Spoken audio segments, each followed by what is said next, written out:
But it's a delight to hear about why it happened from so many people who were so wrong about what was going to happen. And everyone has their own pet theory.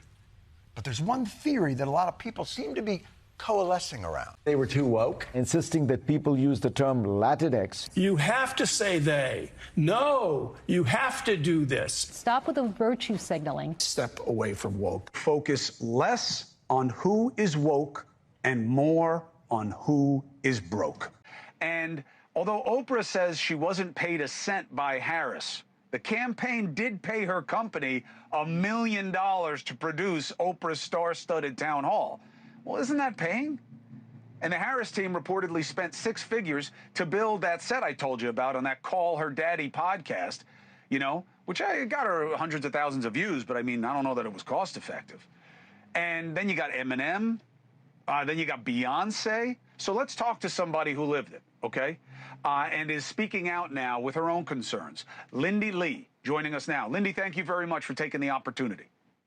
I'm a huge fan of yours. I've watched you for like a decade, so thank you so much for having me. Well, it is good to be here, and let's start just with you for a second with this question.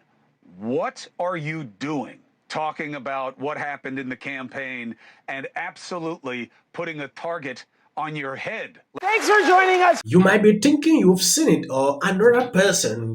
Kamala Harris' campaign dished out $500K to our Sharpton nonprofit just weeks before her big interview with him. So, was the Harris campaign just one big money laundering scheme? That is a question a lot of people are asking on social media.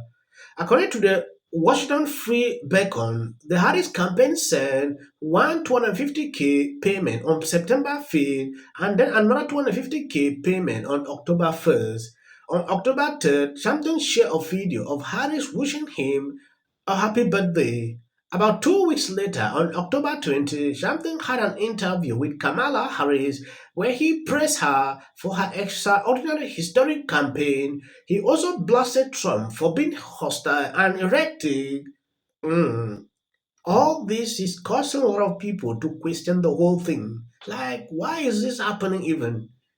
It therefore means the whole campaign was fake. Nothing was genuine. I feel as though I'm one of the only voices speaking out. And if we do not confront the lessons of election night, it's going to happen over and over again. We're going to keep losing. If we don't recognize a rightward shift of America, we are also going to lose. We have to have a careful financial accounting of what exactly happened. How did we possibly blow through $1 billion in just 3 months? It's just astounding, not just to me, but to many of my fellow donors. I've been speaking with them on an hourly basis. People are just completely shocked and just craving answers. A lot of them are sending me messages of support, asking me to stay the course and to keep asking. And we just haven't really gotten any explanation from the campaign as to what happened. And I say this, it pains me to say this. This is very hard for me to say because these are my friends. These are my, these are people that I've worked with for a long time. But if we don't have any accountability, how could we possibly move forward in an effective way, not only to serve this party, but serve our country? What a joke. She didn't mention that her company got $1 million. You omitted that, Oprah. It was like threading the needle. So she didn't take personal payment, she claimed. Now, look at this set. That cost $1 million, and the Kamala Harris campaign paid for all of it. And it looks like a nice set. They've got all the video monitors. I don't get it. Why wouldn't Oprah have used her production company, her set? Yes, Oprah posted this few hours on social media. Usually, I'm reluctant to respond to rumors in general, but these days I realize that if you don't stop a lie, it just gets bigger. I was not paid a dime. My time and energy was my way of supporting the campaign.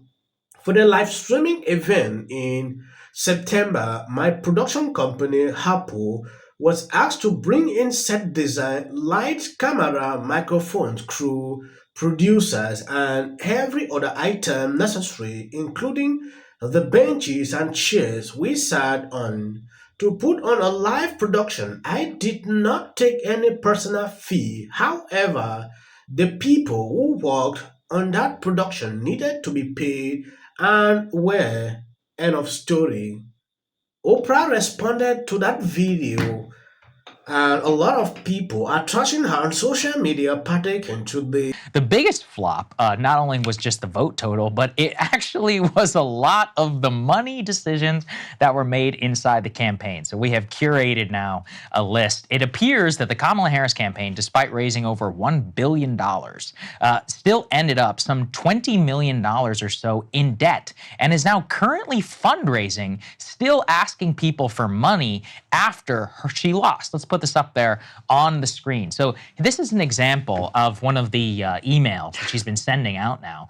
She says, first and foremost, we want to acknowledge the fear, the confusion, the sadness many of you are feeling at this moment. For others, you may be looking for something meaningful and important to channel your emotions. If that's you, then we're asking you to make a donation to the Democratic Party today. Here's why this is important. As you read this, there are U.S. Senate and House races that are too close to call or within the margin of recounts. They all need your help to get across the finish line. So can you please rush a contribution to the Harris Fight Fund program today? Does anyone want to name like a high-profile race other than Pennsylvania that's not in recount territory? That's right. So this is a grift. Let's all be honest. Let's put this up there on the screen from Newsweek. It appears that there is significant amount of debt within the Harris-Walz campaign, enough so, possibly up to the sum of some $20 million.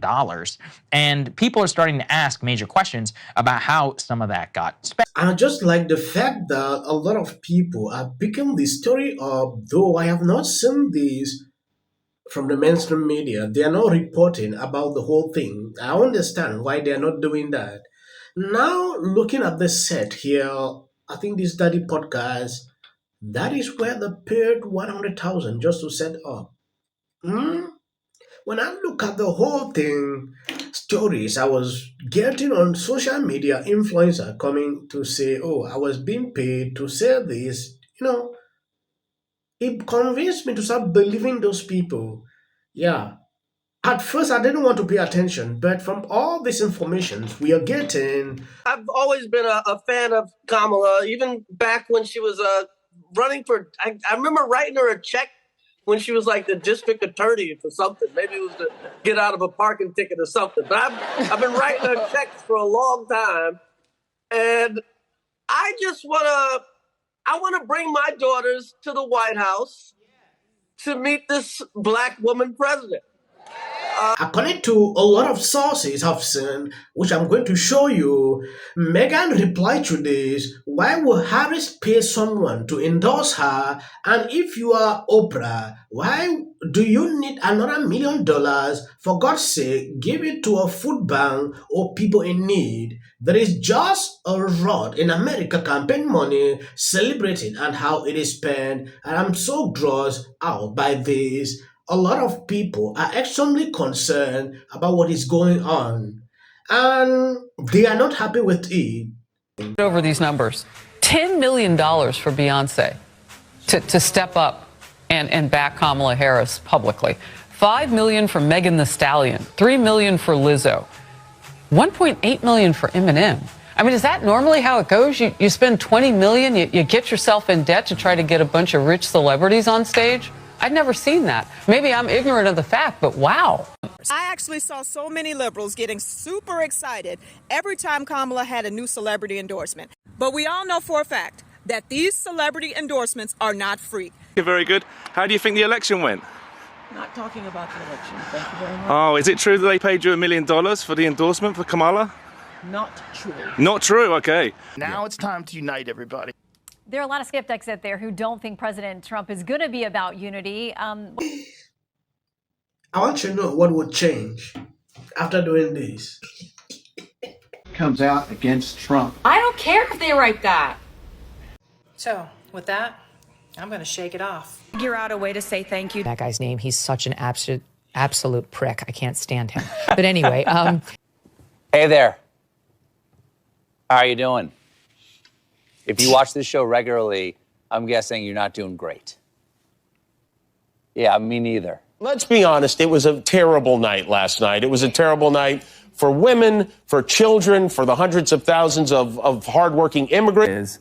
What will the rest of us be doing on day one? Now's the time to stand in solidarity with our friends, with our neighbors. Well, Bishop Vigano, he says that the